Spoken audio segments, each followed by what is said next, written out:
अलभ्य अस्त्रों का दान। बालकांड। मार्ग में एक सुरम्य सरोवर दृष्टिगत हुआ। सरोवर के तट पर रुककर विश्वामित्र कहा, हे राम, ताड़का का वध करके तुमने बहुत बड़ा मानव कल्याण का कार्य किया है। मैं तुम्हारे इस कार्य, पराक्रम एवं चातुर्य से अत्यधिक प्रसन्न हूँ।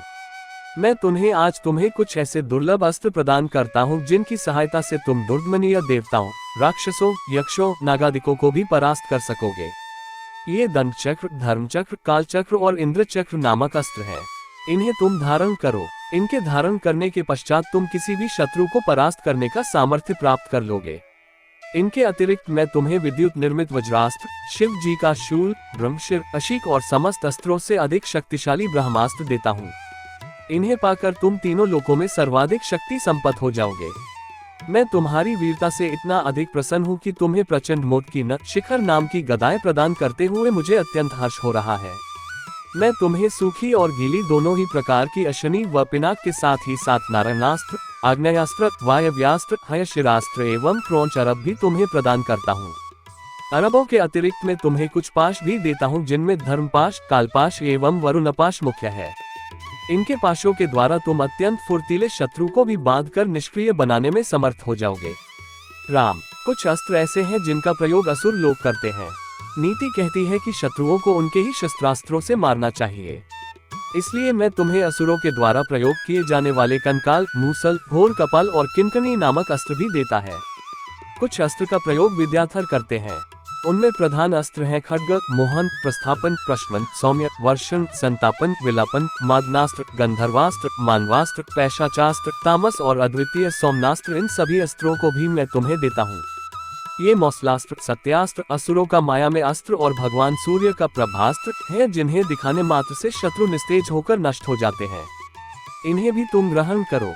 अब इन अस्त्रों को देखो, ये कुछ विशेष प्रकार के अस्त्र हैं।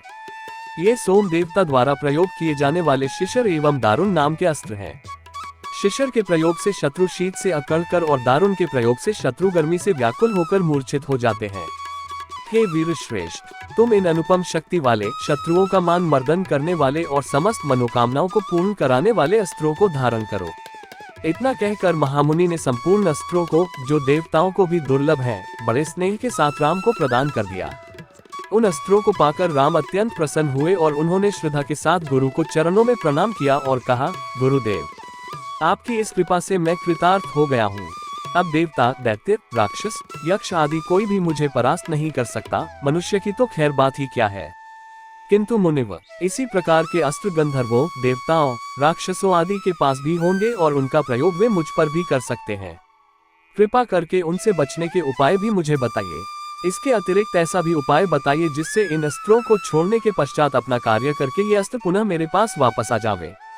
राम के इस प्रकार कहने पर विश्वामित्र बोले, राघव, शत्रुओं के अस्त्रों को मार्ग में ही काट कर नष्ट करने वाले इन सत्यवान, सत्यकीर्ति, प्रतिहार, परारमुख, अवान्मुख, लक्ष्य, उपलक्ष्य आदि इन अस्त्रों को भी तू ग्रहण करो।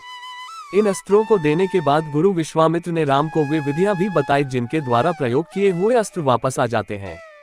चलते चलते वे वन के अंधकार से निकलकर ऐसे स्थान पर पहुंचे जो भगवान भास्कर के दिव्य प्रकाश से आलोकित हो रहा था और सामने नाना प्रकार के सुंदर वृक्ष, मनोरम उपत्यका एवं मनोमुग्धकारी दृश्य दिखाई दे रहे थे। रामचंद्र ने विश्वामित्र से पूछा, हे मुनिराज, सामने पर्वत की सुंदर उपत्यकाओं में हरे हरे वृक्षों की जो लुभावनी पंक्तियां दृष्टिगत हो रही हैं, उनके पीछे ऐसा प्रतीत होता है कि जैसे कोई आश्रम है। क्या वास्तव में ऐसा है या यह मेरी कल्पना मात्र है?